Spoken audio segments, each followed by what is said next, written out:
Hello mga langga! So for this video ay mag-DIY eyelash left tayo. At dahil wala akong magawa today kasi rest day ko ngayon, kaya naisipan kong gawin ito. So tingnan niyo naman yung pilik mata ko, napaka-straight na straight. At gusto ko naman na magkaroon ng konting curl yung eyelash ko kasi para naman magkaroon ng konting buhay yung pilik mata natin. Bumili ako ng itong DIY eyelash lift kasi pang maramihan na siya at hindi mo na kailangang pabalik-balik sa salon para magpa-eyelash lift.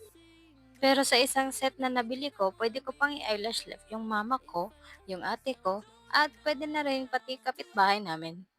Madali lang po siyang gamitin kasi meron na siyang direction kung paano siya gamitin sa likod ng kanyang box. So ito na nga, natapos ko na yung kabila pero hindi ako gumamit ng tint kasi gusto ko yung natural lang siyang tingnan.